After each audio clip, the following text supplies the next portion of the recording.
Yes, you may. Councilmember Kelly. Present. Councilmember Turner. Here. Councilmember McCafferty. Here. Councilmember Armstrong. Here. Councilmember Granillo is not here. Vice Mayor Perkins. Here. Mayor Miller. Here. And our town attorney, Andrew, is present.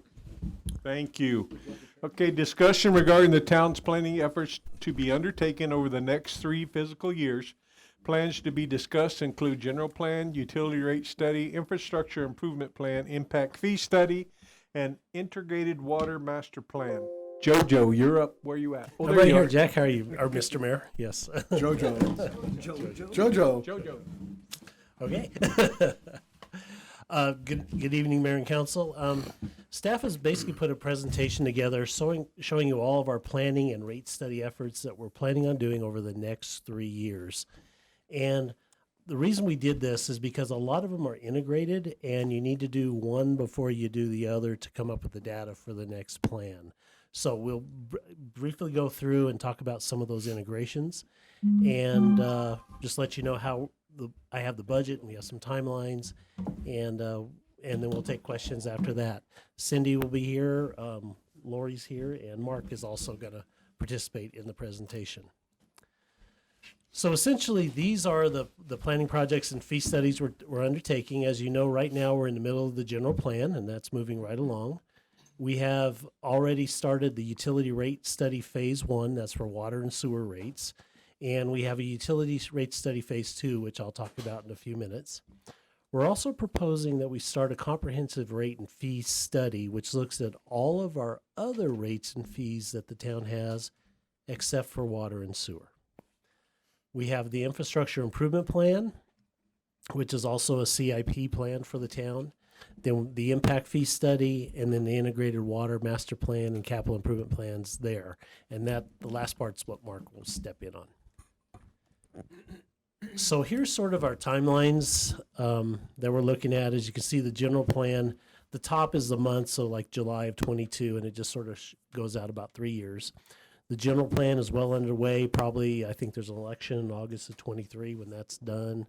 The utility rate study, we're right underway with that. It'll be coming to council probably in January or February for final adoption. And then if we do the utility rate study 2, that'll be another year out. We have a comprehensive rate study, which is something we're thinking maybe starting in January or February of this coming year. The infrastructure improvement plan, the impact fee study, and the infrastructure improvement plan needs to be done, start a little bit before the impact fee study, but it's sort of, the impact fee study needs a lot of the data from that plan to actually accomplish, to get it studied correctly. And then, of course, the integrated water master plan and all those related plans underneath it. So dollar-wise, it's about $1 million in planning. We've nailed just about everything down except for the comprehensive rate and fee study, so that's an estimate. And that's sort of how it breaks out over the fiscal years. So it's about $1 million worth of planning, but these plans put together are actually going to be what the town's going to rely on for the next 5, 10, or 20 years. We're finally getting to the point where we can, if we had all these plans set, we know where we're going to go and we know what the path is going to be on. So it's an investment for the future, and we think it's a smart way to go for any community, especially as we're facing growth now. This is just quick little timeline on the general plan template. And as you can see, November, we got the joint planning and the community meetings, and Lori's doing a really good job on keeping that focused and moving forward. So the utility rate study phase 1, that's going to compare our town's current rates to those of surrounding providers. It's going to determine what revenues are required to meet our operating and capital obligations in the current and future years. That capital obligation is one of the things that we're going to do in the infrastructure improvement plan, is to figure out what water and sewer capital needs we're going to have out there. We're going to update our 10-year cost of service rate model, and then we'll be presenting this to council, the Serval alternatives. Mark, we did find one that will be proposing the new wastewater rates to council, and maybe in a study session before we actually take it for adoption. The phase 2, the town has applied for a Bureau of Reclamation Water Smart grant. And if it's awarded, the town will provide a detailed rate study that will factor in conservation alternatives in our rate structure. And Mark can go into detail on that a little bit later, but setting our rates so that they'll encourage conservation, and with the goal of ultimately developing a multi-year water and wastewater plan, ensure we have enough funds to achieve our operating capital requirements, but most importantly, decreasing outdoor water use demands. So, and if we get the grant, then the same firm, Wildam, will be preparing, we'll just extend the current water and sewer rate study and just add this on to the end of it. So a comprehensive rate and fee study, and I know some of the council members who have been here for a while remember this. The last time it was done in 2012, and it looks at all the rates that we do throughout the town and determines really how much it costs us to provide each of the services those rates are tied to. Once they determine what the cost of the services are, then we can look at how much we want to recover. And part of that is looking at what other communities charge. So let's just take a hypothetical, like a business license. Let's say it costs staff $200 to get a business license out the door. I know I'm just making up a number. We can determine how much of that cost we want to recover. Do we want to cover 50% or 40%? So that's what this will look at. And we'll compare it with other communities and just come up with what we think is a reasonable rate fee for whatever service we're providing to our customers. And so it's just all of our fees we charge except for water and sewer. So the infrastructure improvement plan, this is what we really stopped us from completing our impact fee study, because we really didn't have this. And I think this is one of the most important things that we can do, because what it does, it estimates what we're going to look at in 5, 10, 20 years out. And it looks at like where our water lines are going to be, what our wastewater needs are going to be, what are roadways and parks and libraries and all that stuff, and sort of scales it out over 20 years so we know what we're going to need based on our growth projections that the town has. And so then you can back into your annual budgets and you can, decide, okay, well, we know we got to expand the wastewater treatment plant. Where does that fit in? We know we need to improve these roadways. To what level that'll fit in. So it gives us a comprehensive look instead of, right now it feels like a lot of times when a developer comes in, we just look, okay, can we get sewer to them? Well, this way we'll know that, hey, we're already planning to put a sewer line down this development, and this is what it's going to cost us. So it gives us the big picture look within the community, and I think we'll rely on it quite a bit. Just like the general plan on land use assumptions, I think we'll rely on it quite a bit for our capital needs. So the impact fee study. I just really quickly, development impact fees are one-time charges applied to offset the additional public service costs of a new development. Typically, they're paid when a building permit is taken out. So we have a development with like 200 homes. Every home that's built is going to pay an impact fee, whatever type of impact fee the municipality is going to be charging. So, and there, in the past, we've had police, recreation, parks and recreation fees. We had road impact fees. And so they're varied. You can have different types of fees. So here's the history of our impact fee study. In January of 2020, council held a study session, and this was the longest PowerPoint that the mayor ever allowed us to have at an official meeting. It was given by Pat Walker and Ken Burnett. It was almost like 40 or 50 slides. And so it was about 2 hours that we went. Yeah, it's right here. But we spent a little over 2 hours discussing the pros and cons, the impact fees, our history, and everything about it. In December, we decided to go ahead and approve a professional service agreement with them to prepare the impact fee study. And with COVID and just the fact that we didn't have an infrastructure improvement plan, it sort of got put on the back shelf. We just didn't have the data. Staff could not generate the data that they needed to actually complete the impact fee study. And that's why the infrastructure improvement plan needs to start before and be integrated with that impact fee study as we move forward. An impact fee study has to be in accordance with the Arizona Revised Statutes 9-463.05. Takes 12 to 15 months to complete. It has to forecast the growth rate of all the revenues to offset costs for new infrastructure and facilities. You have to take in consideration the revenues you're going to be bringing in from even your construction sales tax and all that kind of stuff. You have to demonstrate the need to service new growth by service unit and service area, because it can only be used for the impact of the new growth on the community, nothing for anything that's existing growth. And that's why the infrastructure improvement plan is so important. It'll serve as a central document for the planning and imposition of the development fees or impact fees. It'll disclose all of our existing infrastructure, what capacity we have, and the cost of that infrastructure. It'll identify the service areas for each necessary public service that we're going to have out in the future. And so they're basically going to be an interrelated document. So you got to have one before you do the other.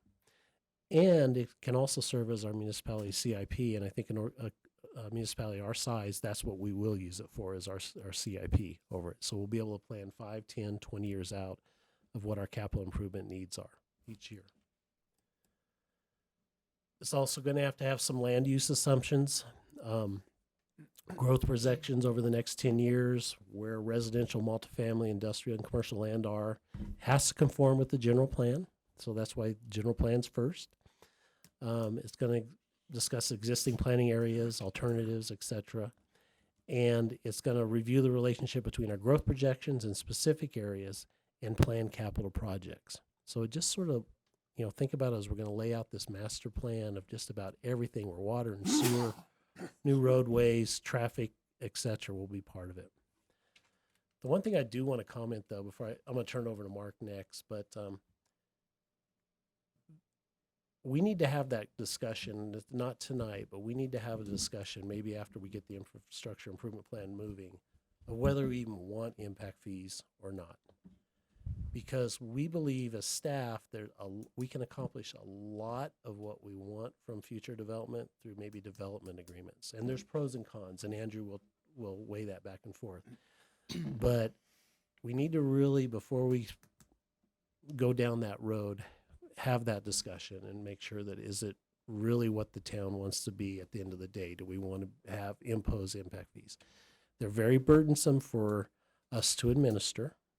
They have to apply to the specific development and the growth and impact of that specific development. And there's a lot to them, and it can be done, but we need to weigh the pros and cons, and we need to have that discussion in a future meeting. It's like, here's the good side, here's the negatives, and let you guys make that decision before we really rush down that road. So with that, I'll turn it over to Mark.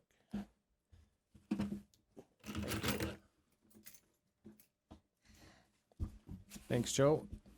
Good evening, Mr. Mayor, members of the council. I have 3 slides. So wanted to touch on the Integrated Water Master Plan, and you probably recall the Integrated Water Master Plan we did for Old Home Manor. It consists of, and this would be a town-wide Integrated Water Master Plan, thus it's going to take considerable more effort and a little more time. But it consists of 4 master plans. One is the Water Resources Master Plan, which looks out at the future of growth and what the acre feet per acre demands will be, calculating that based off of the current and future land development changes and determining what build out of Chino Valley is going to look like and what those water supply demands are going to look like and the supplies that are going to be needed. What we have and what we're going to have to potentially either import or look at in the future to augment as others in this region are looking at. But at least it gives an idea of what the build out of Chino Valley is going to look like from a water resources standpoint. And then there's a water system master plan, which looks at what is a backbone water system? How do we produce water? Where do we produce water? Store it, boost it, and have a pressurized system meet the daily demands for the service area, along with fire flows and those kind of requirements for all the 3 types of users, commercial, industrial, and residential. We also have a wastewater system master plan, which looks at the development of the master sewer backbone. And again, it's focused on a gravity-fed system, the basin areas that will drain through gravity throughout the community. There may be different zones, There may be some additional lift stations, and then also looking at reclamation plant locations in the future that make sense. And we've talked several times, I think, at various study sessions about a northern reclamation facility as everything gravity flows to the north in Chino Valley. And then lastly, it's our reclaimed water master plan.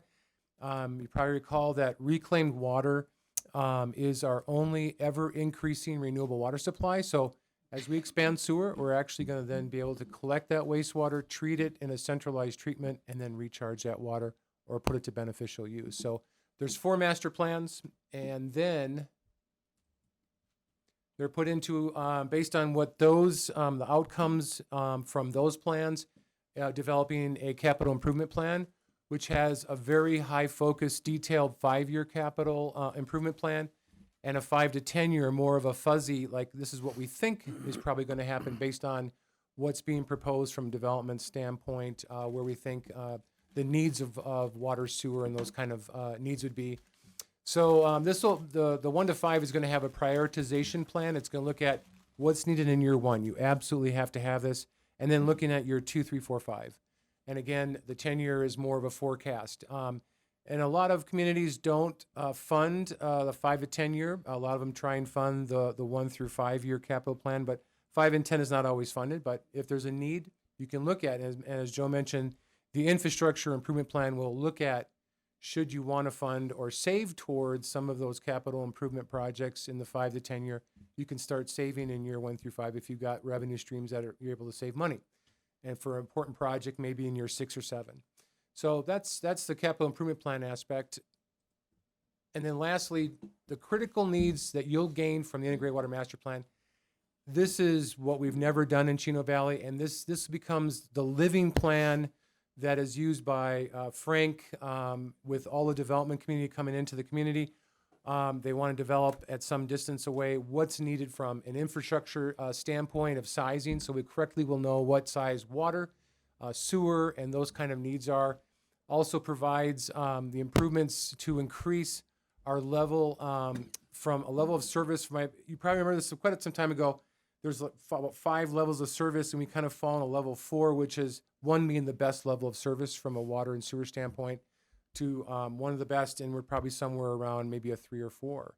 So by having these plans, and then with the capital improvement plan, and then find the funding sources to do this, the goal is to improve the reliance, the resiliency, and the robustness of our system, that it can endure storms, that we have backup systems, we have backup wells, that if a well goes down, our system's not completely out of water. Those are the kind of things we want to include here. So we gain the community trust, a trust in the system that they turn the faucet on and the water's always coming out. Or an industry that needs water, they always have water coming out, regardless of whatever emergency may be occurring right now in Chino Valley. So, and then it develops those best management practices, helping with the improvements, the operation and maintenance for the system. So that's kind of the goal of the Integrated Water Master Plans, what we're going to get the critical needs from these 4 master plans. With that, any questions for Joe or I? Are you done? I listen, I do. Wow. He's not feeling well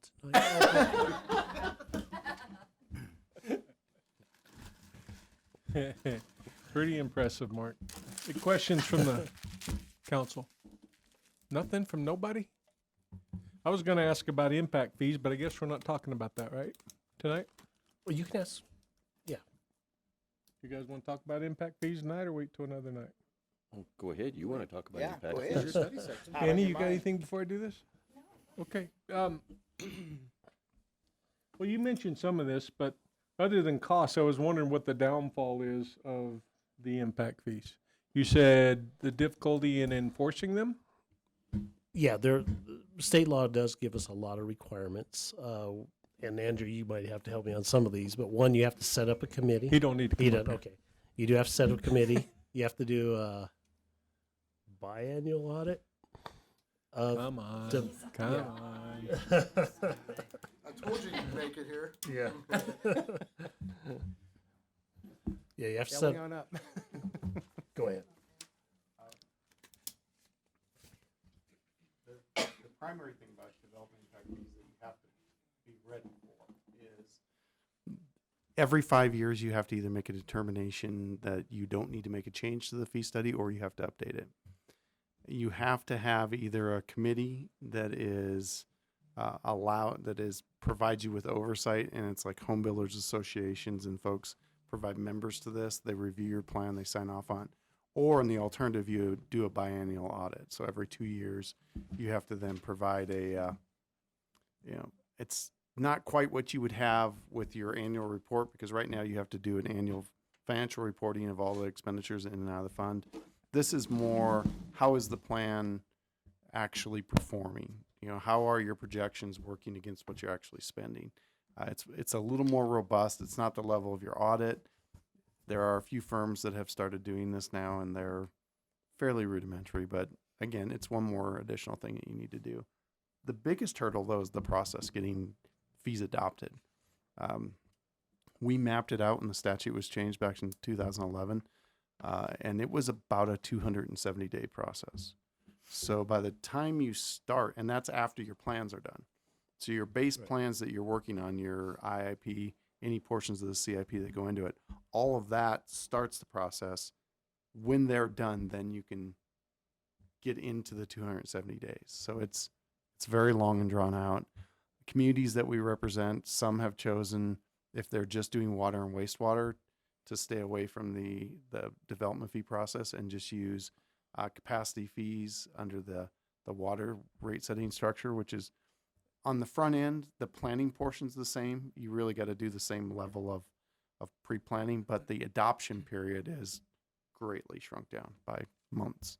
So impact fees in some communities don't make sense because when the community decides what would we collect for, you got to decide what your items are. Water, sewer, and streets are the most popular ones, but parks as well. How do you determine your service area? Town the size of Chino Valley, you probably have just one. All of the things that you would do would be in the same service area, so everybody within that service area would pay the same fees. A number of those things are policy driven. Some are scientifically driven. You have studies that come from professionals that'll show you here's what they are, and then in the end, after all of that is done, then the council has to make a determination if you're going to adopt the fees at the recommended levels.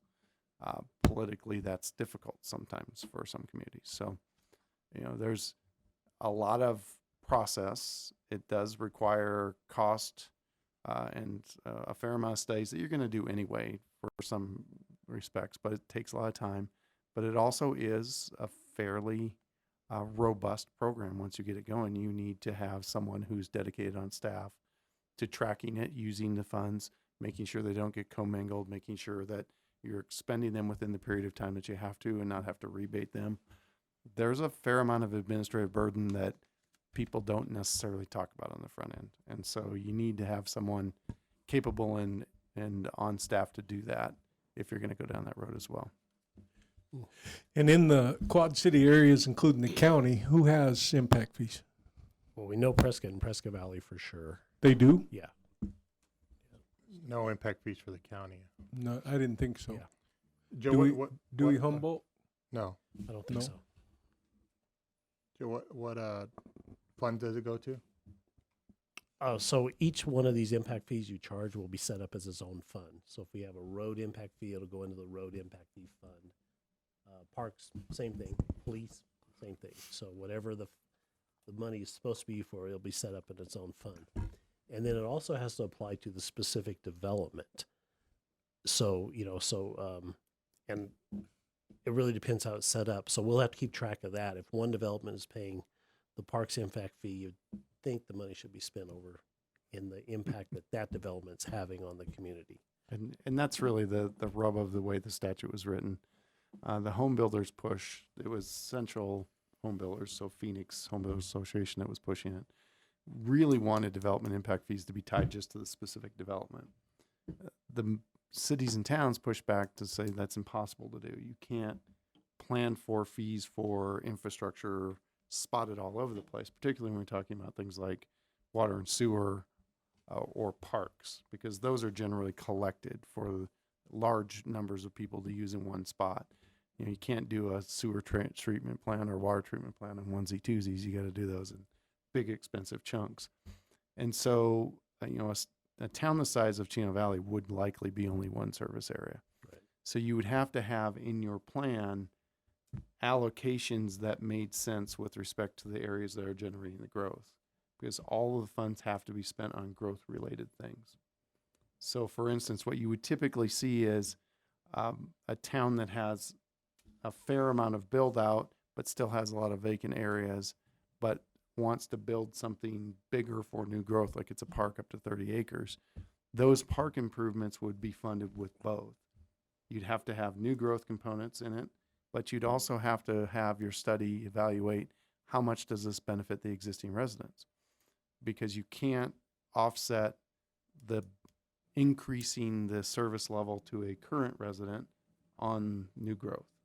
So the very convoluted statute was drafted with that concept in mind, of ensuring that growth pays for growth, but only for growth. You made reference to during the allocated time, the funds were spent. What's that window? Money received today has to be spent on whatever it was earmarked for, and how long? Everything except water and sewer. Water and sewer has 15 years. Everything else is a 10-year period. Okay, so it wouldn't. It's not you can build up to expend later within a 10-year window. Right, but you got that 10-year window. And so what you generally see in the way that it's accounted for is a first dollar in, first dollar out approach, First in, first out. so that you have, you know, the money you collected 8.5 years ago is going into projects that are completed before the 10-year window. Water and sewer is a great example because it gets a little longer window because it's so expensive and there's such big projects that you have to build up to. But for streets and parks, any of the other impact fees that are permissible, police and fire as well, drainage, you know, kind of an important one for Chino. And Joe and I were talking earlier, we thought of all the impact fees that you might want, drainage may be one that makes sense on a town-wide basis, treated as a single service area. I mean, this town, Like a collection basin. so that you would do regional improvements to take properties out of their constant sheet flow, and you would make improvements that deal with the whole town's drainage, which would probably be a pretty massive project and undertaking at this point. So those are the kinds of things that you can think about with development impact fees. But remember, it's only the new growth component of it. So and with drainage in particular, you'd have to be very careful in your study to outline what the existing resident benefit was and identify town funds that were going to go in to match that. So I guess it's because we're looking for funding for projects that we absolutely are going to need now and in the future. Agreed? Or in the future Right. as growth comes. Yes. Right. Yeah. So if let's just say for the sake of discussion, impact fees we're not going down that road. What would be the alternative funding source to accomplish the same things we still need to do? Taxes? So one of them is development agreements, and there's pros and cons to that. You want to maybe address that? Development agreements are used frequently when you're talking about infrastructure that is more unique to an area. Like, for instance, if a new housing subdivision came in and they built a park internal to that subdivision, that's going to meet the parks and recreation needs of the new people coming in, but it doesn't really do anything to meet parks and recreation needs for the greater town. So in a development agreement, you're limited to what that developer can be reasonably asked to do. So it's kind of the spot approach. Other methods, of course, you know, there are cities and towns that have fees for certain things that they've tried to implement. There's been a great battle over Paradise Valley's fire fee for many, many years. Statutorily, that one's an interesting fix. Other cities have used like drainage fees to deal with drainage issues. But, you know, Eric hit it on the head. Unfortunately, the T word's the one that generally is how you get there. I mean, usually it's a tax base that makes up for these issues, because new growth doesn't pay for itself as a house. It pays for itself as a new retail customer that provides you with retail sales tax, which is what funds your budget. So it's kind of a chicken and egg scenario with new growth. paying for itself somewhere down the road. Yeah, so you'd have the user fees for water and sewer and plus sales tax. So You and I spoke quite a while back. You remember, I hate using anything from California as an example, but this is one I got to use. Melrose. Are you familiar with Melrose? Mm-hmm. That's the So- CFD. Right. So, or what we're talking MIDs. Recently, we just came up with the improvement plans they're talking about implementing here possibly in the future. Right.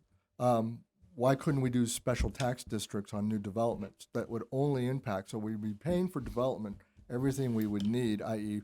water, streets, lights, everything, but all the residents in the town wouldn't have to pay for it. It would just be those persons who chose to buy those homes. Yeah. In Arizona, the Melrose district is called the Community Facilities District. Okay. It is exactly that. It's a special taxing district for the purpose of creating whole new communities, generally, is what it is. Some cities use them a lot. We represent the cities that do the most of them, I would imagine. Buckeye and Goodyear have dozens each. When they get to that number where there's a lot of them, it's actually then fairer because almost everybody is in one, so almost everybody has a secondary tax. When you have just one or two, they function very well in terms of building infrastructure and using tax exempt rates to build that infrastructure, so it's a benefit to the developer, but then their cost is built into a tax rate rather than built into the cost of the land. So essentially it just amortizes out the cost over a longer period of time. Mm-hmm. The political downside of a CFD is that you all then hear from a neighbor who lives in one and his neighbor across the street doesn't, and he has a property tax that his neighbor doesn't. I've seen that become challenging for folks. And I do get that, but it's just like living in an HOA. This guy over here doesn't live in an HOA, and across the street they do. Well, but during the purchase, that was disclosed, so they willingly went into that contract knowing that was the deal. Mm-hmm. In my mind, I lived in one of those Melrose once, knowing it was there, but I knew I would only be there 3 years before I moved out. So, but I chose to do it, and if I hadn't, somebody else would have. What we've seen most frequently, there are two kinds of financings generally coming out of CFDs. One is general obligation bonds, which are bonds that are essentially just revenue of the district applied throughout the entire district. The other ones are special assessment bonds, which are specific to the infrastructure that's being built. So, for instance, and if any of you have been to Goodyear, Estrella Mountain Ranch is a massive 10,000 acre community. Within that 10,000 acre community, they have, I don't know, a dozen or so special assessment districts. Those special assessment districts then build the roads within that district, the water, the sewer, everything else that goes within that area. And those 200, 300, 400 homes are assessed the cost individually of that infrastructure, but nobody else around them picks it up, so that it focuses in on just those folks for the infrastructure cost. So it's a tool that's well developed. We do a lot of them, so we're I'm very familiar with it. It's just it is structurally you have to have a developer who is used to doing that kind of thing, because it's kind of a big player's game. I just don't like. None of us probably live in one of those areas now. I don't want to make everybody else pay today for somebody else's development tomorrow. But what we have to have that infrastructure funding, or we're just going to be where we are now. A town that was built, then put the infrastructure in, like you said, backwards. So what is it that you, with listening to what you've said, what is it that you don't like about the impact fees? I'm not saying I don't like them. I just didn't Okay. know enough about them. I've been asking the question because I don't know if they're good or bad. All I know is the community's brought it up for the 3 years I was on P&Z. I heard it almost every meeting. And then here I hear it. So I wanted to know more about it because I don't know what I don't know. Yeah. How long have we not had impact fees? Since when the law changed, 2011. 2011. So Joe, it's been 11 years. so for the record, if we had impact fees on development, that can't be used for roads. No, it can be. It can be. It just has to be for the impact of the new growth on the road. So you're going to be allocating. So if the road, if the new impact was built on Road 2 South, and it was going to increase that traffic, then that money has to be spent on Road 2 South to Yeah. accommodate those people. It depends. The way your study is laid out is the important piece. If your study is project-based, you can only spend it on the projects in your study. So for instance, if your consultant used a project approach and they had 2 north and they had, 4 south and they had, 1 east, they had all these different roads in there, and someone wanted to, and you wanted to build as the town, or someone wanted to be reimbursed from development fees for building one of those pieces of infrastructure, it can only be on those. Other consultants have a lane mile approach that is new growth will require X number of lane miles within this period of time. And then Service area. and then you make in your service area, you figure out which projects might go. And then as growth comes in, the fees are applied to those projects. And it's a little more complicated system, but it allows you to spread it around a bit more. What Chino Valley will have absolutely in any study is a pretty hefty chunk of general fund money necessary, or other revenue source other than the development fee, in order to make it whole. Because you'll have some percentage new growth on a road that needs improving, but you're also going to have some deficit in your current service level. So you can't make up those deficits on the development fee. So for instance, if you you need an extra lane on Road 2 North, but the development fee is going to help you build 2 extra lanes, the 1 extra lane you're in deficit has to come from other funds. So you would have to have that built into your study as well. And what most cities use that to do that is new construction sales tax. That's usually what they fund back into capital.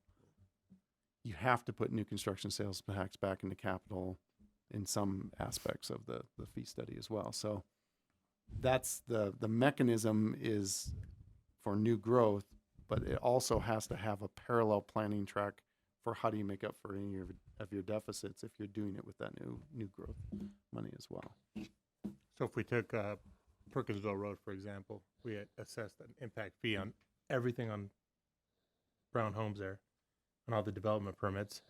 We can expand it all the way down Perkinsville Road. If and that was parts part of of 1 East. if that was part of your fee study. Yeah.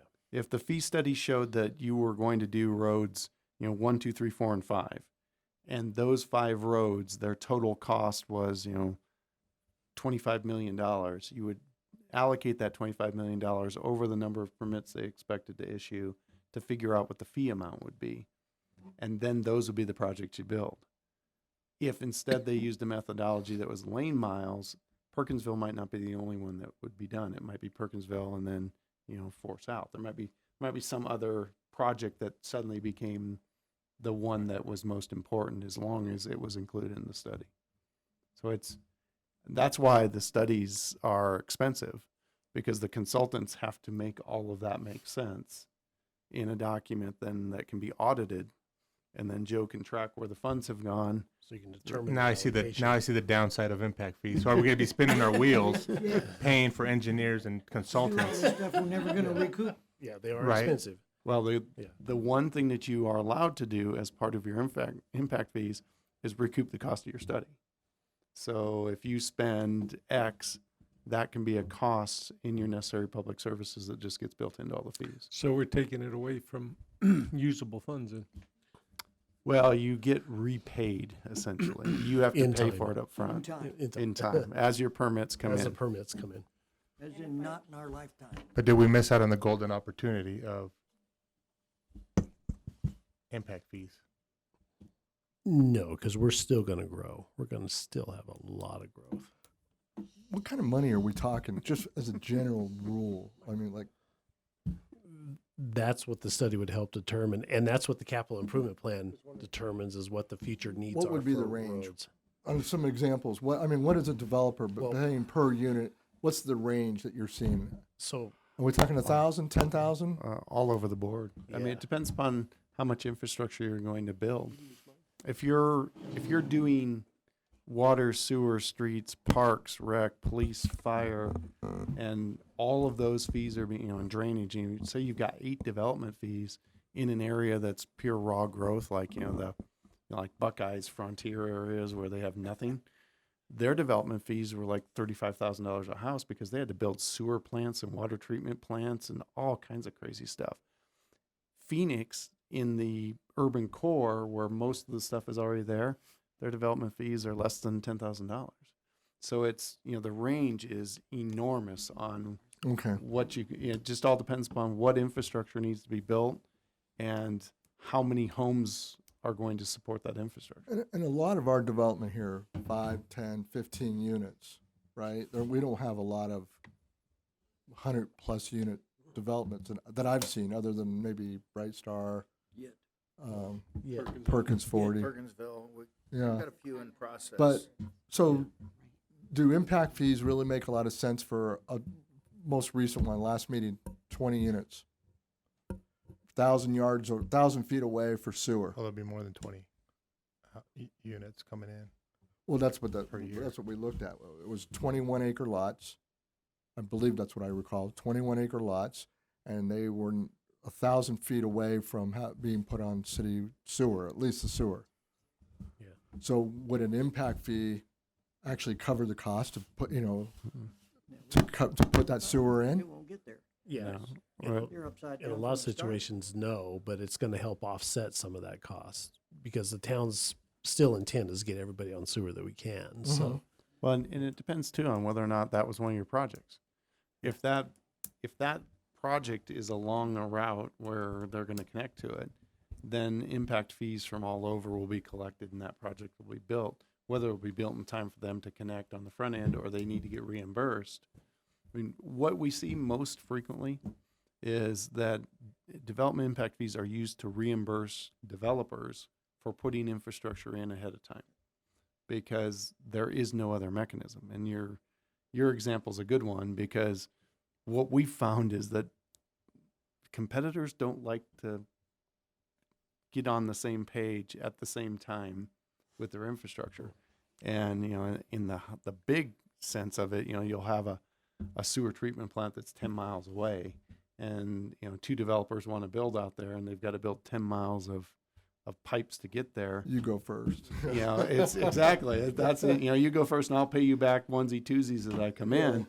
So what ends up happening is that the development community in that would try to shift that to a development fee cost, because it's a new growth cost, and they would get reimbursed for it. So then when their neighbor builds, he's helping pay them back Right. as he's doing it as well, rather than having to strike a deal between the two of them. So development impact fees have become the middleman in a lot of places.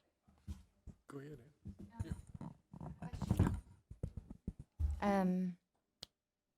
Construction sales tax. Can we just increase that for roads? Is that for new development? You can, and the interesting piece of it is that if you have a discriminatory tax, which is it's a higher rate than your normal sales tax, it is limited if you have development impact fees. The discriminatory portion must be rolled back into the capital that is used to offset whatever the town's cost is against it. If you don't have a development impact fee, you don't have that same offset requirement. So you could do a higher discriminatory new construction sales tax to build new road projects. We have heard from the development community, though, that that's kind of one of the things they're keeping an eye on, to make sure that communities don't do an end around on particular things by just jacking up that tax. So, and do we need voter approval doing to increase the sales tax rate? Do we need voter approval for that? no, Okay. no, that's within your discretion. You can send it to the voters. That's one of the few things that you're allowed to send to the voters for a advisory election, but you're not required to. Some charter cities, like the one that Cindy came from, you just have to send it to the voters. The other thing is that you were talking, the 1 acre lots. If that developer would have had to hook up to water and sewer, there wouldn't be 21-acre lots, there'd be 80 quarter-acre I know, lots. no, I agree. No, I fully agree with that. It's just, we have to do, in Mark's world, we have to do something to fund infrastructure that's gonna help provide sustainable water supply in the future.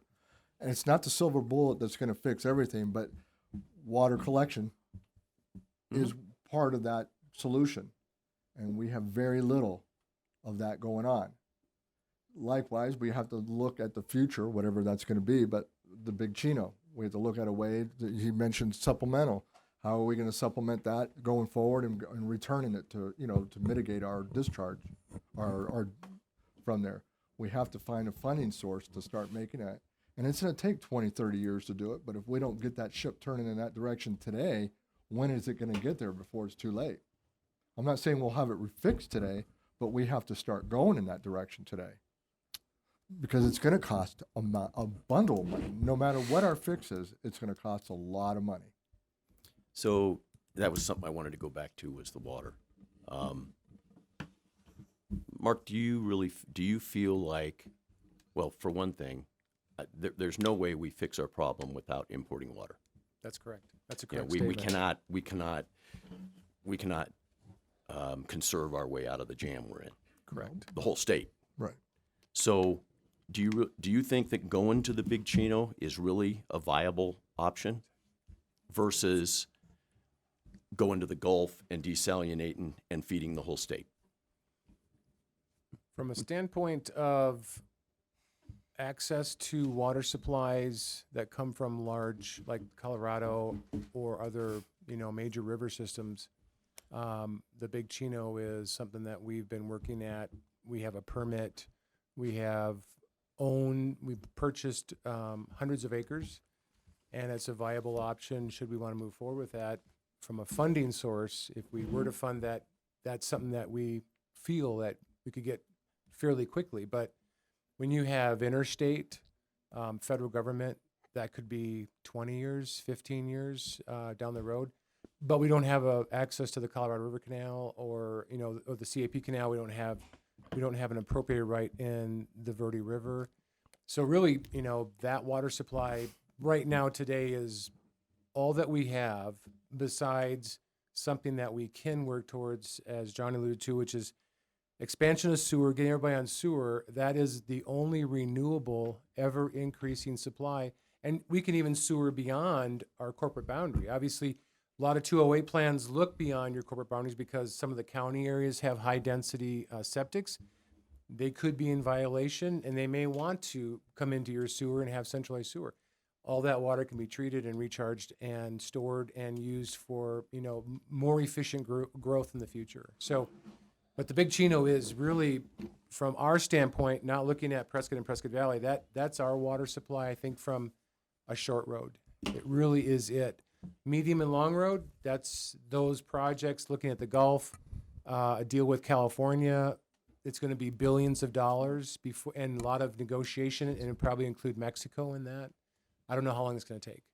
But what I do know is that there's a law that says we can import water, and we have a permit to do so issued by the state, and we've already purchased land and moved down that road, and we could move pretty quickly on that if we continue doing the work we're doing. So I think, and it's not a large supply, I think, as large as others that have land out there, but I think it goes the adage, if you build it, they will come. If we're the first out there, we're mitigating, we're doing all the right things.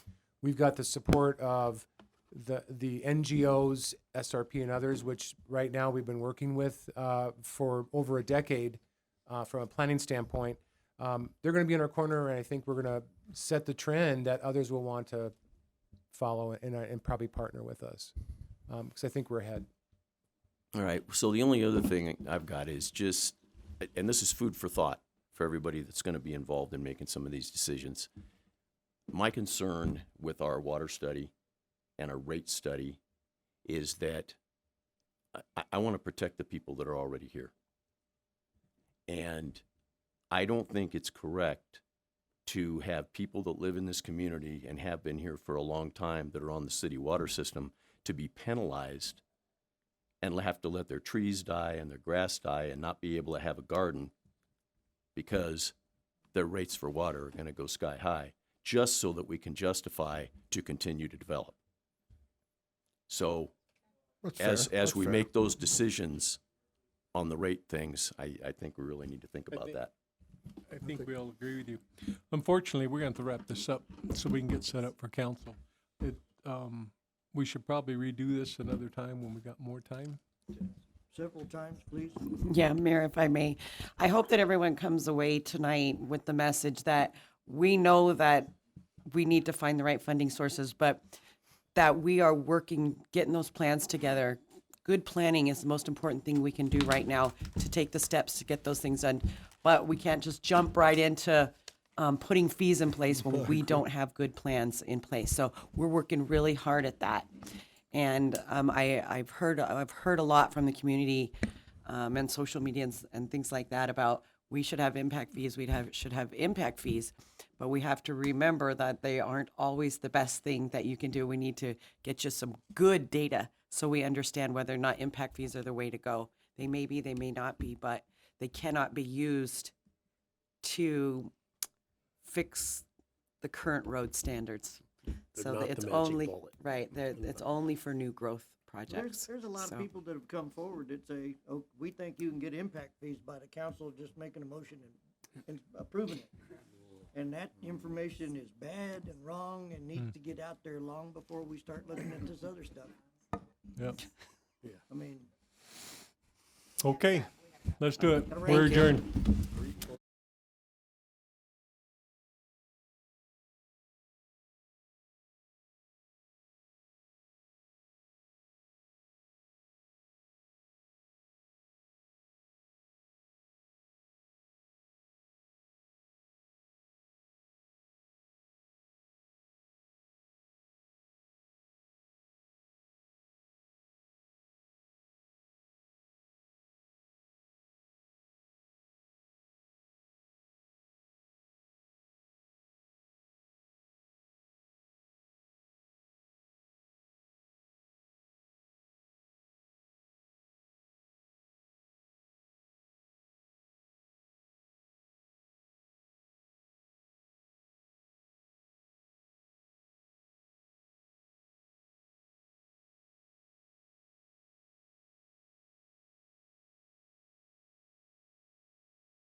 both lovely too.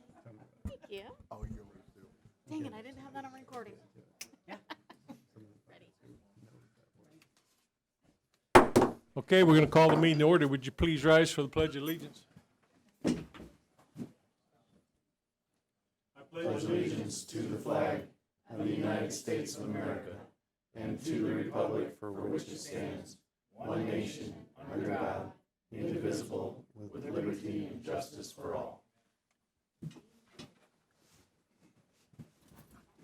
Can we please have roll call? Yes, you may. Councilmember Kelly. Present. Councilmember Turner. Here. Councilmember McCafferty. Here. Councilmember Armstrong. Here. Councilmember Granillo. Here. Vice Mayor Perkins. Here. Mayor Miller. Here. And our town attorney is present. Not looking for a little circle. All right. Introductions, presentations, and proclamations. Presentation by Morgan O'Connor, ADEQ Community Liaison for Coconino, Mojave, and Yavapai counties with a voluntary Environmental Stewardship Program, VESP, copper level to Frank Marbury, Public Works Director. Terry. So Morgan is a community liaison with ADEQ, and he has a contingency here, and you had asked us at council to take advantage of opportunities where there's special things that the town employees and town staff and projects are being recognized for, and bring those to you so that you can publicly have a forum to hear about those, and we can celebrate those as a town. So we thank you, Morgan, and your team, and I'll hand it off to you. For sure. At the end, I'm going to ask you to grab us a little photo op so I Absolutely. can post this on social media. Good evening. I'm Morgan O'Connor. I work for ADEQ, the Arizona Department of Environmental Quality. I am the Northwest Community Liaison, and I'm excited to be here this evening to present the town of Chino Valley with the Copper Voluntary Environmental Stewardship Program Award recognition. I have some colleagues here that are going to come up and introduce themselves and speak a little bit about the project and what their role specifically was in the project.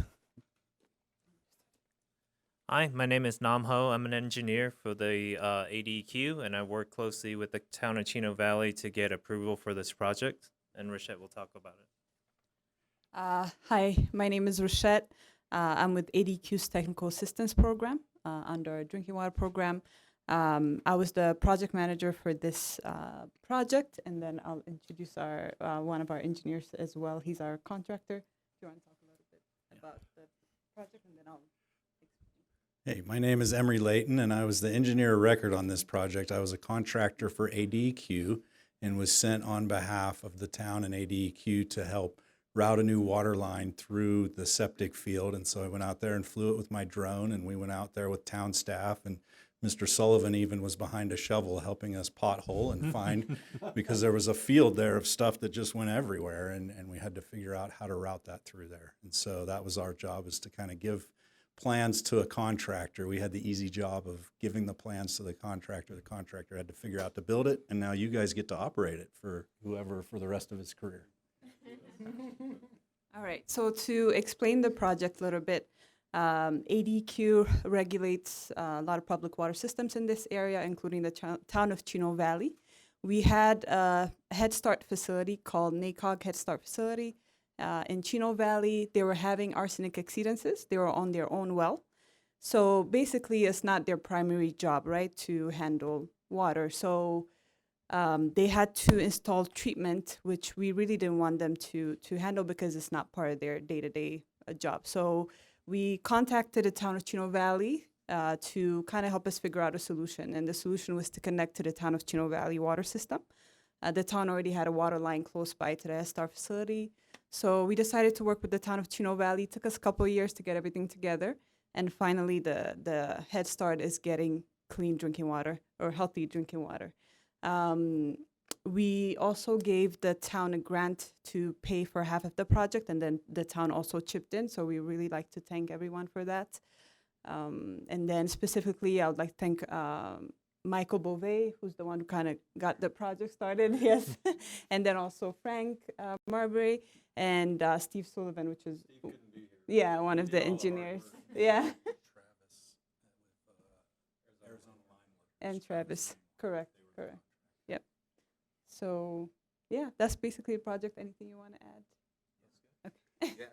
Thank you. That sounds like a pretty cool project. And Yeah. this recognition is on behalf of our director, Misa Cabrera. And he says, thank you. Thank you for that effort. It's a collaborative effort. And it's great to be here tonight to present it. Thank you. Thank you.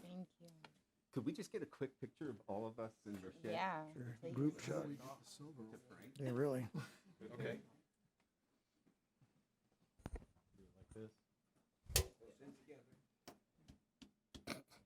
Smell each other. 2 years of protocol. I work at the wastewater plant, so you might not want to smell me. Photobomb. I'm a fan of Annie's laying down on the job.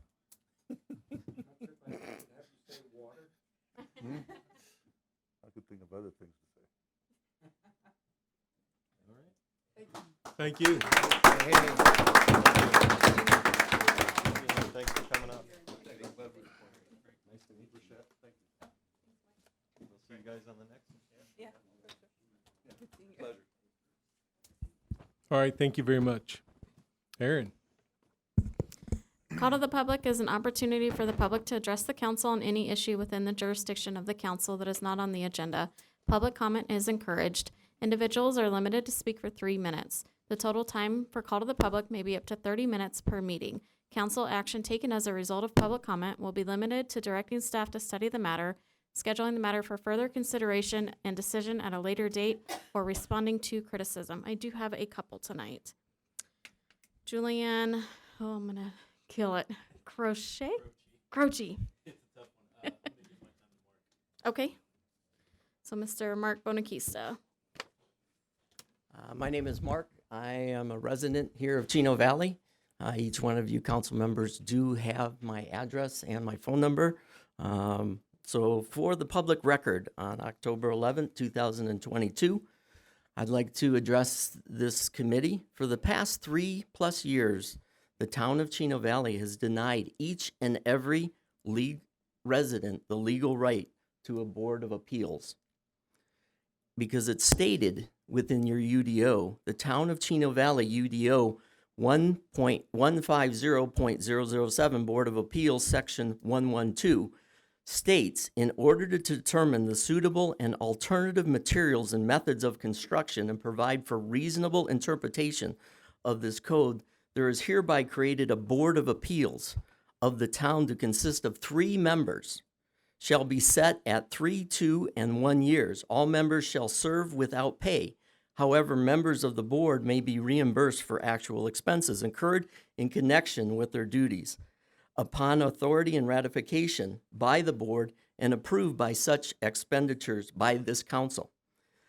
The town of Chino Valley is in clear violation of UDO 150.007 and refuses every resident their legal right of an appeals board. If the town refuses to follow the rules and regulations set forth by this council, thus each and every resident of Chino Valley is not required to follow the rules and regulations, since the town council members are elected to represent each resident of Chino Valley. If you know or see any of these members, politely remind them, do the right thing. You can also email them. Their email address are located on the Town of Chino Valley's website. Thank you.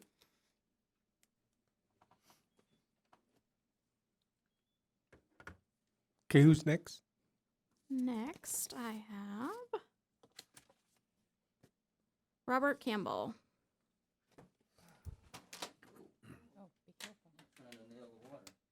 Hi, Aaron. Good evening, gentlemen, ladies. I'm here on behalf of Mark. I've known him for a while. He's a good man. He donated to my campaign. So, my question to the council is there supposed to be a board of appeals?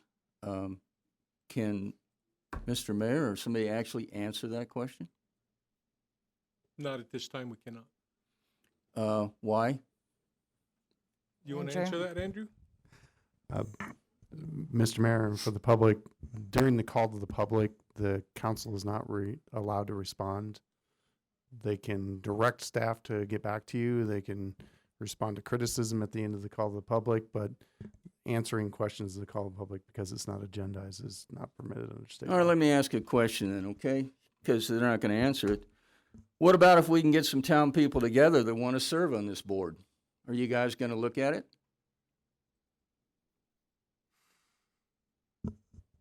Again, they're not allowed to respond to you during call to You the know, that public. doesn't make sense to me. But can you explain to me why a citizen, especially this gentleman, has lived here an awful long time, my family's been here for a long time, that a council won't just answer a simple question? Why isn't there a board of appeals?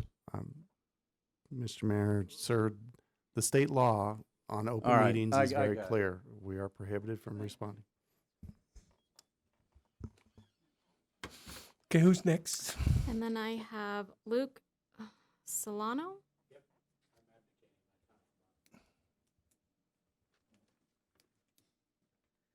I would like to take a second and kind of address this council. It's so frustrating. You're the CEO of the town. Basically, you run $46 million of a budget every year. You have over 150 employees, and the 7 of you can't read a simple paragraph and decide that it needs to be done because it has been written by the law, by the rules and regulations that you guys have put forth. It's very sad. And I really do understand now why the roads can't get done. If you 7 members can't even sit down for one paragraph that basically states unequivocally that the town council is required to have a board of appeals. And you can look all smug if you like, but we're going to be starting and mark my words, we'll be coming every time to take care of that. Second issue, for the record, on October 11th, 2022, I was issued a notice of violation back in October 23rd of 2019 for violation 4-9-1, outdoor storage, for a person who filled out a code compliance complaint form. The code compliance officer at the time was Jamie Jaime, issued the citation. After reviewing the citation and the rules and regulations of 4-9-1, outdoor storage, I noticed over 400 other Chino Valley owners who had travel trailers, motorhomes, and recreational vehicles being used as on-site residency. Due to COVID restrictions, I had to write and request to the town council to discuss my request to have a travel trailer on my property for 180 days. It was denied. At a later date, another resident of Chino Valley presented the same issue to the town council, and his request was tabled. I have over 150 code compliance forms that I have submitted to the Developmental Service Department in regards to that, and they all say the exact same thing, which is very sad. To the code complaint, and they all say the same thing, no violation. I can look up and down my street and see dozens of individual homeowners who are in violation of code 4-9-1 and have been submitted code compliance form with no results, only the words no violation written on the form. This is a clear case of derelict of duty from the Developmental Service Department as well as discrimination, due to the fact that the town has allowed hundreds of other homeowners to be allowed to have travel trailers, motorhomes, or recreational vehicles as an on-site residency, some as long as 15 years. Sir, your time's done. I would like to ask for 5 extra seconds. May I be granted that? Nope. I'll Thank finish you. it. Thank you. That's all the submitted cards I have, Mayor. Okay, is there anybody else that wanted to comment that didn't put in a card? Okay, we're moving on. Current events, summaries, and reports. Status reports by mayor and council regarding current events. You guys have anything over here? No. How about this side? National Night Out was awesome. It was National Night. I was well attended. We cooked 600 hot dogs. Ran short, but it was a good time. Also, I wanted to mention that during the open meetings, when the citizens approach and want to make a comment, they can make a comment to the council, but you are not allowed to make a comment to somebody behind you. So you can talk to them through us. Oh, okay. 4B, status report by town manager Cindy Blackmore regarding town accomplishments and current or upcoming projects. Thank you, Mayor, Vice Mayor, and Council. A couple of announcements. This coming up week, October 16th through the 22nd, is Cities and Towns Week. And through the Arizona League of Cities and Towns, we have a proclamation, and the mayor was good enough to sign that for us. So we'll be doing a social media campaign, just celebrating everything we do as cities and towns. And my second announcement, I would like to officially announce Cindy Thomas. She would stand up. She has been promoted to our Community Services Director. I know you all know the great work that she's done. Just the past few events have really shown what a great professional she is, and I'm really happy for her to take this next step in her career, and I know she'll do great things. Thank you, Cindy. That's it, Mayor. Thank you. Consent agenda. All those items listed below are considered to be routine and may be enacted by one motion. Any council member may request to remove an item from the consent agenda to be considered and discussed separately. Does anybody on this side want to move anything? No. How about this side? Annie, I'll entertain a motion. I'll make a motion. We approve consent agenda item A and B as written.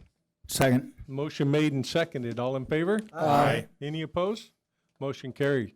Item 6, action items. Consideration and possible action to approve ordinance number 22923, amending the town of Chino Valley Unified Development Ordinance to ensure internal consistency with recently amended Title V Public Works Chapters 50, 51 of the Town Code. Hi, Will. Hello. Good evening, Mayor, Vice Mayor, members of the council. Will Dingy, Senior Planner here with the Town of Chino Valley. As read, this is a text amendment to essentially make the Unified Development Ordinance consistent with Town Code regarding a recent text amendment earlier this year regarding sections 50 and 51 with water and sewer related clauses. Maybe. So essentially reconciling the UDO with town code provisions with respect to water and sewer, utilities in conjunction with minimum lot sizes. In addition to this, there are also some associated administrative changes regarding subdivision definitions, refining plat and subdivision process, and adjusting plat time limits. Specifically in regards to preliminary plats, currently the time limit for a preliminary plat is 1 year with a potential 1 year extension if granted by town staff. However, staff through COVID experienced recent challenges for developers not being able to get contracts with engineers or contracts that were unable to be fulfilled within an 18 to 2 year window. So staff is recommending that this be changed to just a 3 years flat with no extension to help with the associated challenges in this post-COVID time with engineers. This text amendment went to the Planning and Zoning Commission on September 6th in 2022. It received a 7-0 vote in favor. With that, the Planning and Zoning Commission forwards a recommendation of approval to Town Council. I won't read that full thing below. I do have a copy of the text amendment if Council has specific questions regarding the language itself. Sorry. You can go ahead and pull that up here and then open it up to questions or discussion, if you have any. Anything on this side? No. You guys good? How about over here? Just one question. Sure. I just wonder, they would be reconciled with the 3 years on both sides, right? The code and the UDO. When you refer to 3 years. So you're saying 3 years to start work on the plat once it's So platted. that's just a UDO provision. It's just a Okay. housekeeping item to Okay. help with that. Yeah. So the town code doesn't dictate anything like that. Okay. Yeah.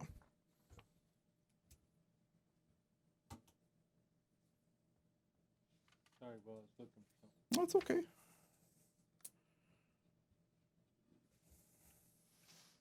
Okay, is that it? All right, we're gonna, applicant's presentation questions from council to applicant. Is that you? That's me. Okay. So we already did that, sorry. All right. We're gonna open up a public meeting hearing, if I can have a motion for that. I make a motion, we open a public hearing. Second. Motion made and seconded, all in favor? Aye. Aye. Okay, is there anybody from the public who'd like to comment on this? I would, please. For the public record, on October 11th, 2022, my name is Mark Bonaquista, and everybody on council has my address and phone number. I'd like to ask the 7-member Chino Valley Town Council, by a show of hands, which council member are on the UDO Update Subcommittee that meets monthly on the 4th Wednesday at 3:30 p.m. Let the record show that no member raised their hands, that the town council has denied every resident of Chino Valley the right to review and discuss any changes that has went forth in the past and changes in the future to the UDO rules and regulations. And I have a copy of this, actually comes from your website, that basically states, it's the official website, that there should be a UDO subcommittee. Each person on that subcommittee is who is supposed to be bringing any kind of UDO changes to the council. Unfortunately, there isn't a UDO subcommittee by the lack of showing hands.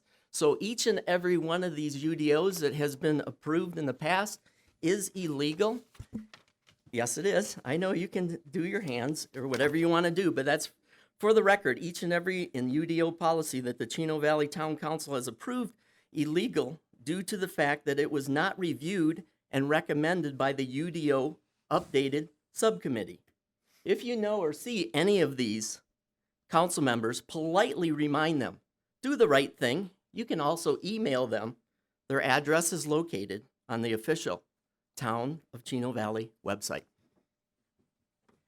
There's something else. Anybody else make a comment?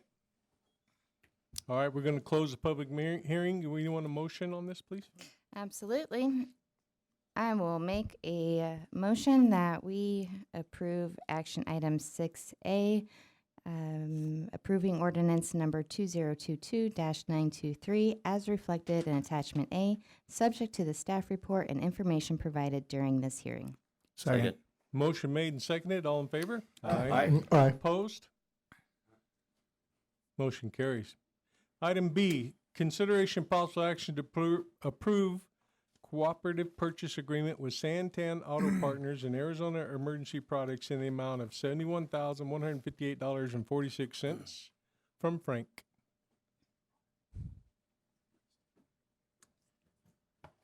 Thank you, Mayor, Mayor Miller, Vice Mayor Perkins, honored members of council. Like to remember that sometimes.